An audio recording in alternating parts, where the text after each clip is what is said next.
Headline sponsored by देश के लिए आर्मी, घर के लिए टफकॉन टीएमटी। एक ही बात, टफकॉन टीएमटी, अब इंडिया बनेगा एक्स्ट्रा टफ। अत्याधुनिक सुविधाओं से संपन्न सलूजा गोल्ड इंटरनेशनल स्कूल में सत्र 2024-25 के लिए नामांकन प्रारंभ है। पता मोतीलीदा गिरिडीह। गिरिडीह में बेहतर चिकित्सा सेवा के लिए पहुंचे नवदीप नर्सिंग होम। हमारा पता बिशनपुर, पचम्बा रोड, गिरिडीह, पचम्बा थाना के निकट।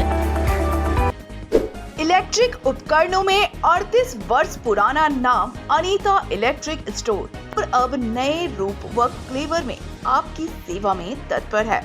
हमारा पता बाभनटोली मोड़, गिरिडीह।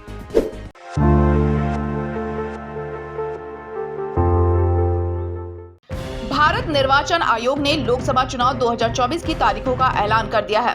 मुख्य चुनाव आयुक्त राजीव कुमार ने शनिवार की दोपहर तारीखों की घोषणा की। बता दें कि देश के 543 सीटों का पर चुनाव होगा। यह चुनाव 7 चरणों में होगा, जिसमें पहला चरण 19 अप्रैल, दूसरा 26 अप्रैल, तीसरा 7 मई, चौथा 13 मई, पांचवा 20 मई, छठा 25 मई और सातवां व अंतिम चरण का मतदान 1 जून को होगा। वहीं 4 जून को चुनावी नतीजे आएंगे। झारखंड की बात करें तो यहां की 14 सीटों पर अंतिम 4 चरण में चुनाव होंगे। इसके चौथे चरण में 13 मई को झारखंड के 4 सीट सिंहभूम, खूंटी, पलामू, लोहरदगा में चुनाव होगा, जबकि 5वें चरण में 20 मई को चतरा, हजारीबाग, कोडरमा की सीट, छठे चरण में 25 मई को गिरिडीह, धनबाद, रांची, जमशेदपुर और 7वें चरण में राजमहल, दुमका, गोड्डा की सीट पर चुनाव होगा। इसके साथ ही झारखंड के गिरिडीह जिले स्थित गांडी विधानसभा में उपचुनाव भी 5वें चरण में 20 मई को होगा। दरअसल गांडी सीट पर विधायक रहे सरफराज अहमद ने इस्तीफा दे दिया था, जिसके बाद से ये सीट खाली थी।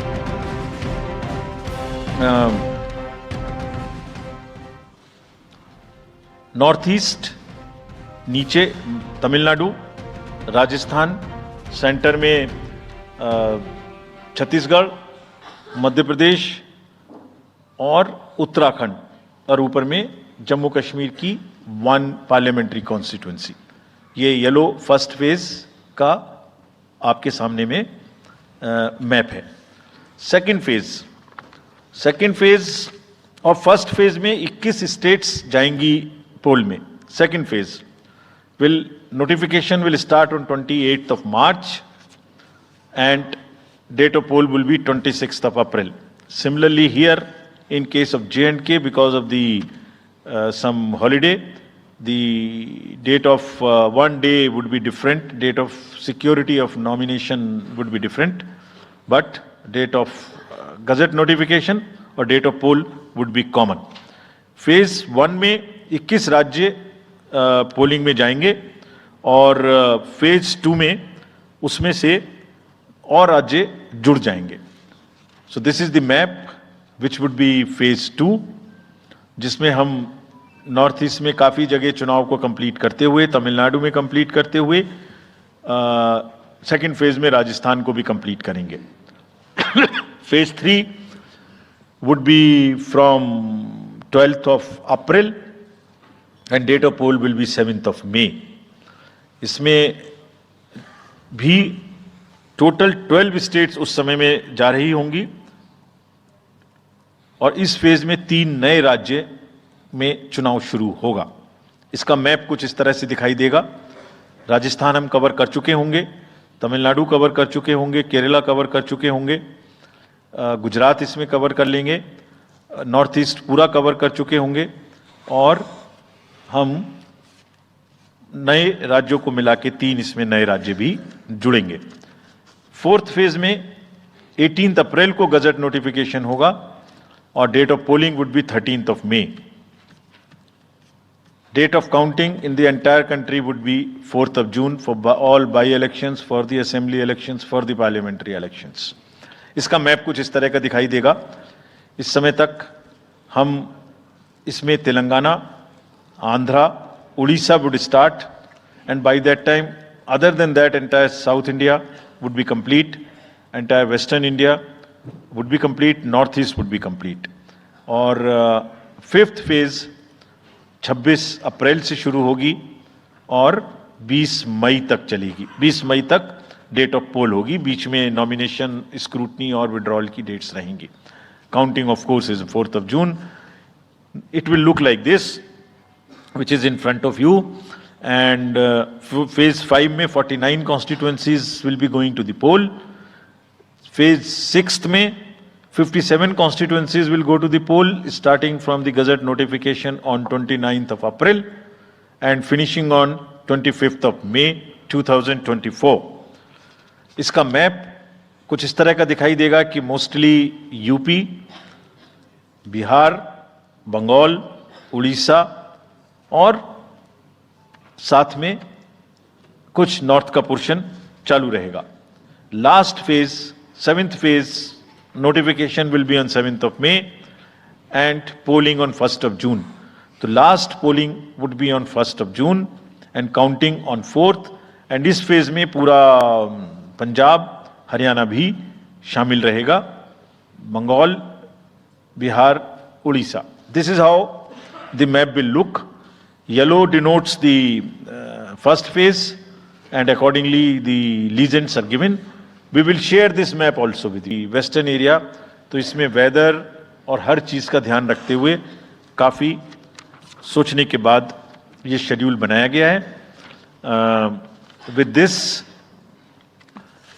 जो सिंगल पोल डेट है वो 22 स्टेट में होगी. 2 राज्य 4 बार में जाएंगे, कर्नाटका, राजस्थान, त्रिपुरा, मणिपुर. 3 फेज में 2 जाएंगे, छत्तीसगढ़ एंड असम. 4 फेज में 3 जाएंगे, उड़ीसा, मध्य प्रदेश, झारखंड. 5 फेज में 2 जाएंगे, महाराष्ट्र एंड जम्मू कश्मीर. जम्मू कश्मीर की हर पार्लियामेंट्री कॉन्स्टिट्यूएंसी के लिए 1 फेज होगी. और 7 फेज में 3 जाएंगे, उत्तर प्रदेश, बिहार एंड वेस्ट बंगाल.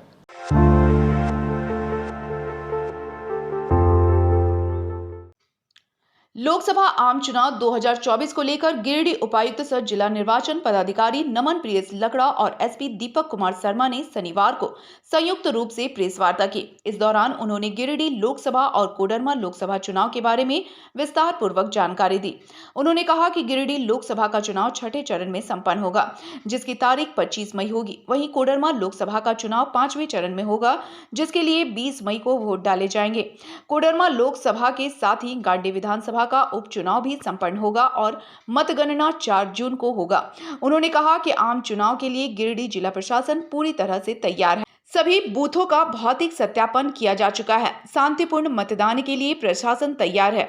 वहीं एसपी ने बताया कि सभी बूथों पर पर्याप्त सुरक्षा की व्यवस्था किए जाएंगे. उन्होंने सोशल मीडिया पर धार्मिक और अफवाह फैलाने वाले लोगों को कड़ी चेतावनी दी और कहा कि सोशल मीडिया का गलत उपयोग करने वालों पर कड़ी कार्रवाई की जाएगी. आज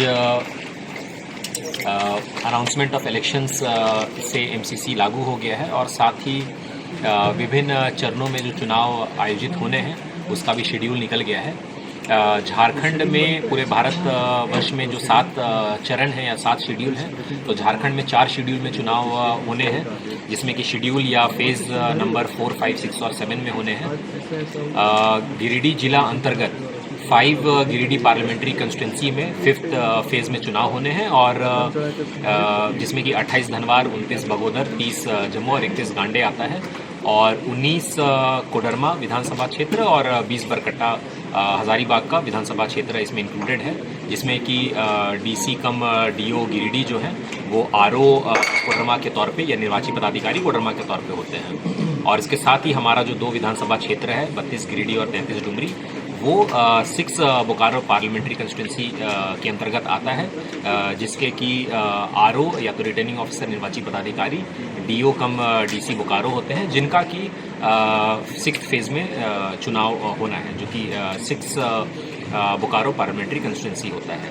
इसके साथ ही हमारे विभिन्न स्टेट्स में लगभग 28 विधानसभा जो कि सीट्स खाली रह गई हैं, जिनका कि बाई इलेक्शन होना है. उसमें हमारा 31 गांडे विधानसभा का भी बाई इलेक्शन इसमें होगा, जो कि 5 कोडरमा पार्लियामेंट्री कंस्टिट्यूंसी के ही टाइमलाइन के अनुसार 5th फेज़ में होगा.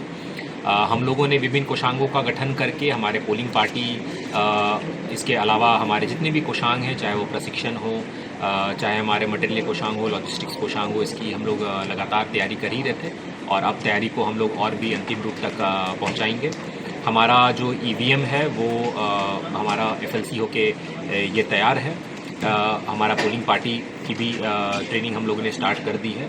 इसके साथ ही police forces, sector magistrate, sector police officers के द्वारा जो भी एक्टिविटीज़ कर रहे हैं वल्नरेबिलिटी मैपिंग से संबंधित, अर्थात क्रिटिकल और नॉन क्रिटिकल पोलिंग स्टेशंस का चिन्हितीकरण करने से संबंधित, और आगे जो फोर्स डिप्लॉयमेंट जो होगा जिसमें कि हम लोगों को पर्याप्त संख्या में पुलिस बल, चाहे वो CAPF हो या स्टेट पुलिस फोर्सेस से, उनकी जो आकलन करके अभियाचना करनी है उसकी भी प्रक्रिया हो चुकी है।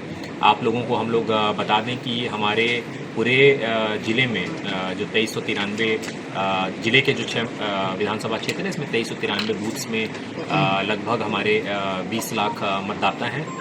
इसमें हम लोग इस बार जो नया करने जा रहे हैं वो ये है कि हम लोग अपने प्रत्येक 6 विधानसभा क्षेत्र में एक बूथ को चिन्हित करेंगे, जो कि महिला मतदाता बूथ के तौर पे रहेगा, और एक PWD या तो पर्सन्स विद डिसेबिलिटी, दिव्यांग जो पोलिंग पार्टी के तौर पे वहाँ पे जाएगी, और एक अच्छा एक संदेश जाएगा कि उनके द्वारा फुल फ्लेजेड सक्सेसफुल मतदान कराया जा रहा है, और एक यूथ मैनेज्ड पोलिंग स्टेशंस होगा।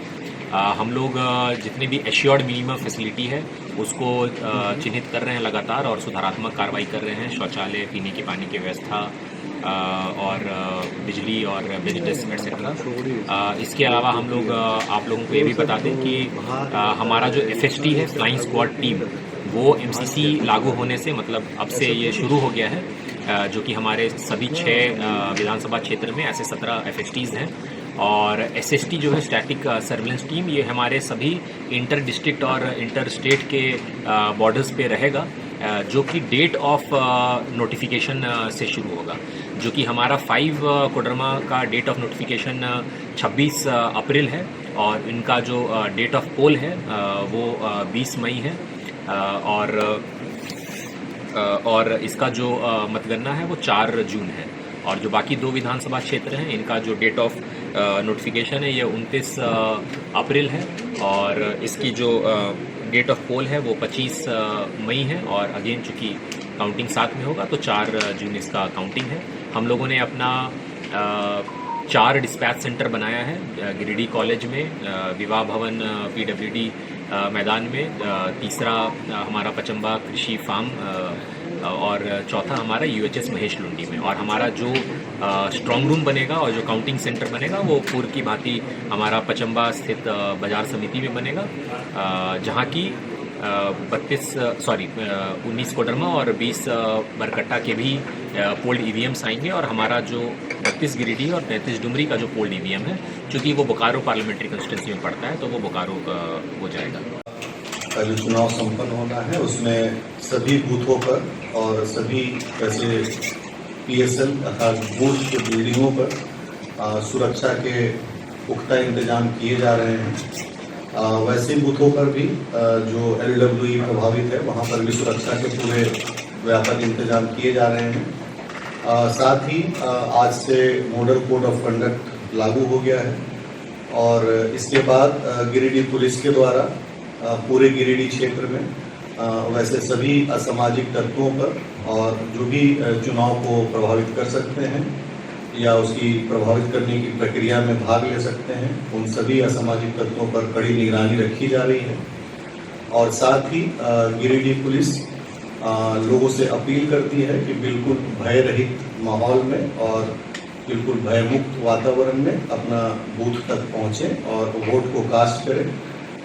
पूरी तरह से सुरक्षा व्यवस्था चाक चौबंद की जाएगी, और साथ ही सभी जिले में जो FST और SST की टीमें का जो गठन किया गया है वो FST पूरे जिले में मूव करेगी, जैसा कि आपको बताया गया कि उसकी संख्या कुल 17 है, और साथ ही 17 ऐसे SST जो है स्टैटिक रूप से चेक पोस्ट के तौर पर काम करेगी। और इस बीच वैसे सभी चेक पोस्ट से जो भी चुनाव को प्रभावित करने वाले तत्व होंगे, जैसे इलीगल लीकर, आर्म्स, पैसा या कोई भी ऐसा फ्रीबीज जिससे मतदाताओं को प्रभावित किया जा सकता है, उसके लिए कड़ी चेकिंग की जाएगी, कड़ी निगरानी की जाएगी, और वैसा कोई भी चीज़ पाया जाता है तो विधिवत उसको जब्त करके अगर जो कार्रवाई होती है के विषय में कहना चाहूँगा कि सभी लोग सोशल मीडिया पर जो भी फैक्ट्स आते हैं उसकी बिना पुख्ता या उसकी फैक्चुअल स्थिति की जानकारी बिना प्राप्त किए उसे कहीं भी आगे फॉरवर्ड ना करें, क्योंकि इससे एक अफवाह की स्थिति बन जाती है, भ्रामक खबरें समाज में निकल करके आती है और सोसाइटी का वातावरण खराब होता है। ऐसा कोई भी स्थिति पाया जाता है तो संबंधित व्यक्ति के विरुद्ध में, उस व्हाट्सएप ग्रुप के एडमिन के विरुद्ध में, उस व्यक्ति जिसने पोस्ट किया है सोशल मीडिया प्लेटफॉर्म पर और जिसने शेयर किया है, उन सभी के विरुद्ध में कड़ी से कड़ी कानूनी कार्रवाई की जाएगी।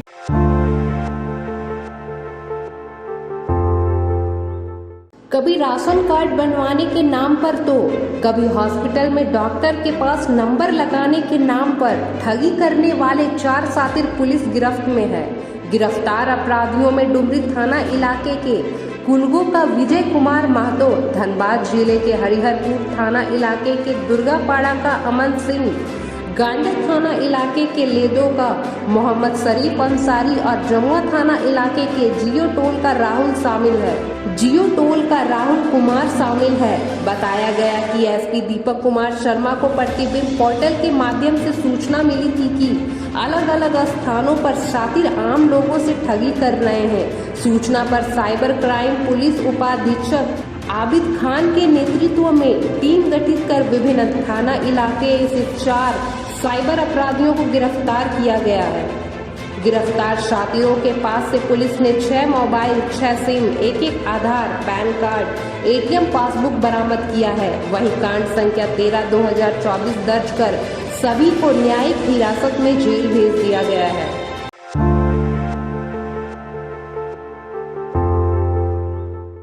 बगोदर थाना इलाके के जीटी रोड गेड़ा में ग्रामीणों के सहयोग से पुलिस ने बड़े पैमाने पर हो रहे मवेशी तस्करी को रोकने में कामयाबी हासिल की है। पुलिस के द्वारा 17 पिकअप वाहन को जब्त किया गया है, जिसमें 150 मवेशियों को ठूस कर ले जाया जा रहा था। हालांकि इस मामले में अभी किसी की गिरफ्तारी नहीं हुई है। पुलिस तस्करों के विरुद्ध कार्रवाई में जुटी हुई है। मिली जानकारी के अनुसार तस्करी के दौरान 2 बछड़े की मौत हो गई है, वहीं अन्य मवेशियों को गौशाला भेजा गया है। कार्रवाई में बगोदर सरिया अनुमंडल पुलिस पदाधिकारी धनंजय कुमार राम, बगोदर थाना प्रभारी सुखसागर सिंह चौधरी सदल बल के साथ शामिल थे। इधर इतने बड़े पैमाने में हो रही मवेशी तस्करी को लेकर स्थानीय ग्रामीणों में आक्रोश भी दिखा। जब्त पिकअप वाहन के कई शीशे टूटे मिले। वहीं कुछ मवेशियों को ग्रामीणों द्वारा पकड़कर ले जाए जाने की भी सूचना है। हालांकि सत्यता की पुष्टि नहीं हुई है। पुलिस मामले की आगे कार्रवाई कर रही है।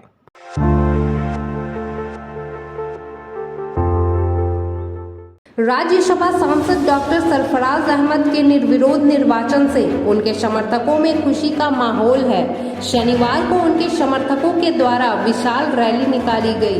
रैली पपड़वा ताण तिनकोनिया मोड़ से कोलडीहा बड़ा चौक स्टेशन रोड भंडारीडीह होते हुए बोड़ो उनके आवास तक पहुंचा। इस रैली में शामिल राज्यसभा सांसद डॉक्टर सरफराज अहमद का पूरे गिरिडीह में भव्य स्वागत किया गया। इस दौरान डॉक्टर सरफराज अहमद ने सभी लोगों का अभिवादन स्वीकार किया और हाथ हिलाकर इस जीत के लिए लोगों को बधाई दी। रैली में शामिल लोगों ने कहा कि इंडिया गठबंधन के कार्यकर्ताओं में डॉक्टर सरफराज अहमद के निर्विरोध निर्वाचन से खुशी की लहर है। खास करके झारखंड के अल्पसंख्यक समुदाय पूर्व मुख्यमंत्री हेमंत सोरेन, शिबू सोरेन, सोनिया गांधी, राहुल गांधी, कांग्रेस के विधायक दल के नेता आलमगीर आलम, माले के सभी शीर्ष नेताओं का बहुत बहुत आभारी है कि इंडिया गठबंधन ने एक अल्पसंख्यक को राज्यसभा भेजने का काम किया है। इस रैली में तेलोडी मुखिया शब्बीर आलम, मुमताज अंसारी, अनवर अंसारी, कांग्रेस प्रखंड अध्यक्ष निजाम अंसारी, शमशेर अंसारी, शलाकत अंसारी, इमामुद्दीन अंसारी, शमशाद अंसारी आदि सैकड़ों कार्यकर्ता मौजूद थे।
जिला कृषि कार्यालय और आत्मा की ओर से शनिवार को झंडा मैदान में जिला स्तरीय किसान मेला सह फसल प्रदर्शनी का आयोजन किया गया। प्रदर्शनी में मुख्य अतिथि के तौर पर जिला परिषद अध्यक्ष मुनिया देवी मुख्य रूप से उपस्थित थी। इनका स्वागत जिला कृषि पदाधिकारी सुरेंद्र सिंह ने बुके देकर किया। इसके बाद दीप प्रज्वलित कर व फीता काट कर कार्यक्रम की विधिवत शुरुआत की गई। बाद में फूल सब्जी और विभिन्न प्रकार के लगाए गए स्टॉल का निरीक्षण जिला परिषद अध्यक्ष, जिला कृषि पदाधिकारी और अन्य अधिकारियों ने किया। इस दौरान बताया गया कि कृषि पशुपालन एवं सहकारिता विभाग की ओर से किसानों की उन्नति और प्रगति के लिए लगातार कार्य किया जा रहा है। टपक सिंचाई योजना के माध्यम से किसानों को कम पानी में गुणवत्ता युक्त बेहतर फसल के पैदावार के लिए उपलब्ध कराया जा रहा है। इस दौरान झारखंड सरकार की ओर से किसानों के हित में चलाए जा रहे जन कल्याणकारी योजनाओं के बारे में बताया गया। साथ ही मोटा अनाज का कैसे अधिक से अधिक पैदावार हो, इसको लेकर भी किसानों को ट्रेनिंग दी जा रही है और इसके उपज को बढ़ाने के लिए किसानों को प्रेरित किया जा रहा है। मौके पर जिला पशुपालन पदाधिकारी, जिला गव्य विकास पदाधिकारी, जिला सहकारिता पदाधिकारी, भूमि संरक्षण पदाधिकारी, जिला मत्स्य पदाधिकारी समेत कई कर्मी मौजूद थे। मैं देख रहा हूँ बहुत सारे एटीएम मेरा भी स्टॉल में बैठा हुआ है। कृपया करके वहाँ खाली सिर्फ उनको रहने दीजिए, बाकी लोग यहाँ आ जाए स्टेज के सामने में। वहाँ रुखसार जी रहेगी और वो रहेगी, बाकी लोग तीनों आप लोग यहाँ पे आ जाए सामने में। सभी पदाधिकारी के द्वारा यहाँ पे दीप प्रज्वलित कर कार्यक्रम का उद्घाटन किया जा रहा है और बहुत खुशी मन से आए हुए कि उनको यहाँ पे पुरस्कृत भी किया जाएगा। उसके लिए भी स्पेशलिस्ट टीम यहाँ पे बनाया गया है, तो सभी को हम बहुत बहुत धन्यवाद। सुनहरा अवसर में बता दो कि लास्ट 2 ईयर से पिछले 2 साल से महोदय का स्वागत जिला कृषि पदाधिकारी सर कर रहे हैं, तो तालियों में कमी नहीं होनी चाहिए, तालियां करेंगे। एटीएम से तो तालियां बजती रहनी चाहिए। पता चलेगी झंडा सुबह मदर्स के पास भी बहुत सारे लोग खड़े हैं, उनसे मेरा आग्रह होगा स्टेज के सामने जो कुर्सियां लगी हुई है सभी लोग बैठ जाएं। कृषि विभाग का कोई भी कार्यक्रम हो इनके पास इनका आप भी इधर नहीं आकर रहे हैं। रंजीत जी आप भी स्टेज के सामने बैठ जाए, कुर्सियां लगी हुई है।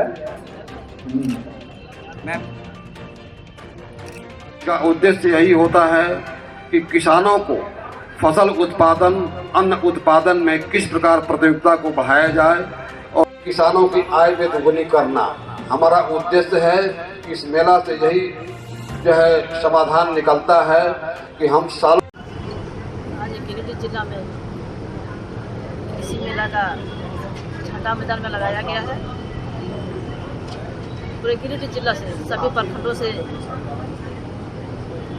किसान मित्र हैं, किसान बंधुओं हैं, सब यहाँ उपस्थित है। मैं सभी किसान बंधुओं से मैं कहना चाहती हूँ जो फसल जो कम समय में, कम मेहनत में, कम पानी में जो हो सकता है वो फसल को लगाने को काम करें, तभी हमारे किसान मित्र जो है हरियाली पैदा कर सकेंगे, अपना जीवन में खुशहाली रह सकते हैं। तो जितने भी अधिकारी लोग हैं इनसे भी आग्रह करती हूँ कि जितने इसको किसान मित्र को जो सामान मिलना चाहिए समय पर बीज दें, समय पर खाद दें, समय पर दवाई को उपलब्ध करा दें, तभी हमारे किसान बंधुओं ले करके अपना खेती में लगा सकेंगे और अपना उत्पादन को कृषि के क्षेत्र में आगे बढ़ा पाएंगे। तो सभी में माताएं बहनों को धन्यवाद देना चाहते हैं कि इस तरह से लाभ ले और अपना क्षेत्र में जाकर के कृषि के क्षेत्र में जाकर विकास करने को काम करें। बहुत बहुत धन्यवाद। किसान मेला का आयोजन आत्मा के सौजन्य से किया जा रहा है और इसमें काफ़ी किसान हमारे इकट्ठे हुए हैं और फसल प्रदर्शन भी लगाए गए हैं। इसमें हम लोग किसान जो अच्छा किसान प्रथम, द्वितीय, तृतीय पुरस्कार हम लोग रखते हैं। उनको प्रमाण पत्र भी दिया जाएगा कि किस प्रकार कौन प्रथम आया, कौन द्वितीय आएगा। इसका उद्देश्य है किसानों की कृषि और संबद्ध विभाग की योजनाओं की जानकारी देना और किसानों में फसल उत्पादन के लिए, अन्न उत्पादन के लिए प्रतियोगिता को बढ़ाना। किस प्रकार हम अन्न का उत्पादन करें, किस प्रकार दूध का उत्पादन करें, किस प्रकार मछली का उत्पादन करें, किस प्रकार हम बागीचा लगाएं, किस प्रकार सब्जी की खेती करें, कैश क्रॉप भी लगाएं, तो जिससे उनमें जो है उनके किसानों की आय में वृद्धि हो। और हमारा ये संकल्प है किसान एक सीजन में खेती न करें, तीनों मौसम में खेती करें, तभी जो है कई प्रकार की फसल का उत्पादन होगा और हमारे किसानों की आय दुगुनी या तिगुनी हो सकती है।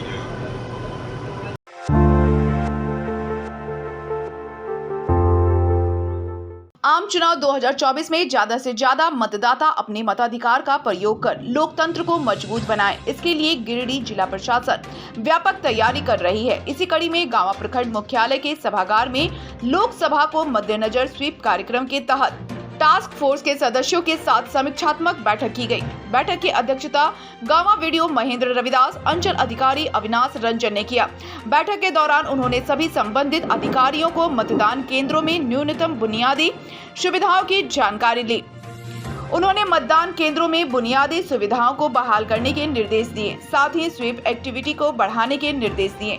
साथ ही मतदान केंद्र को हवादार रखने तथा पानी, शौचालय की व्यवस्था को सुदृढ़ करने का निर्देश दिया।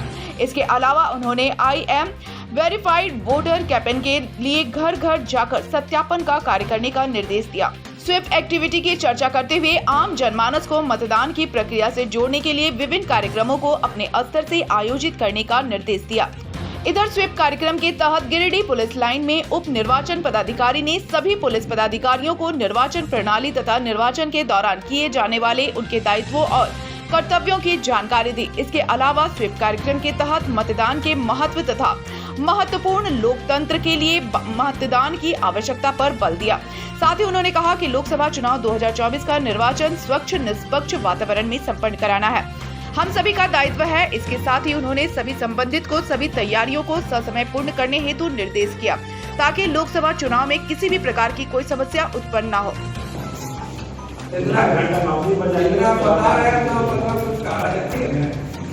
उसके बाद 72 घंटा में निजी संपत्ति किसी स्थानीय कानून और न्यायालय के निर्देश के अधीन निजी संपत्ति पर प्रदर्शित सभी गतिविधि, राजनीतिक विज्ञापन, निर्वाचन की घोषणा से 72 घंटे के भीतर, ठीक है?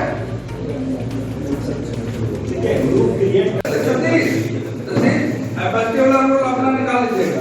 जैसे हम 24 घंटा पढ़ दे रहे हैं कि 24 घंटे के अंदर क्या करना है, तो सरकारी संपत्ति का सरकारी परिसर में ऐसा कोई सरकारी कार्यालय भवन स्थित है। सरकारी संपत्ति में सभी प्रकार के दीवार लेकर सुन लीजिए पन्ना आपको दीवार लेकर पोस्टर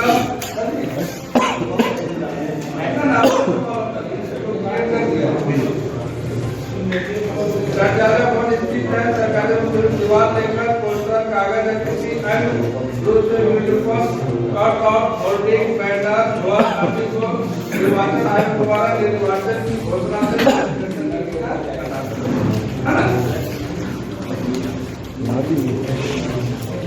सरकारी स्तर का दुरुपयोग, निर्वाचन की घोषणा से 48 घंटे के भीतर सरकारी संपत्ति और सार्वजनिक स्थान जैसे कि रेलवे स्टेशन भी हो गया, बस स्टैंड हो गया, बस सिस्टम हवाई अड्डा हो गया, रेलवे पुल हो गया, रोडवे हो गया, सरकारी बसें होगी, बिजली टेलीफोन के खंभे हो गए, नगर पालिका स्थानीय निकाय भवन आदि की तैयारी पर लेकर पोस्टर,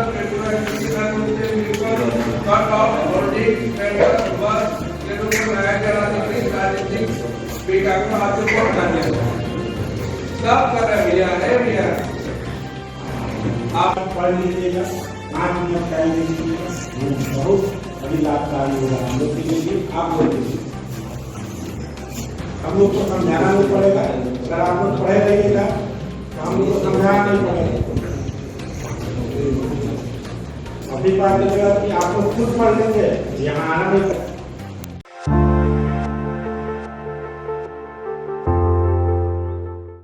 गिरिडीह जिले के तीसरी थाना इलाके के कोदईबांग डैम में डूबे शख्स का 72 घंटे बाद भी पता नहीं चल पाया है।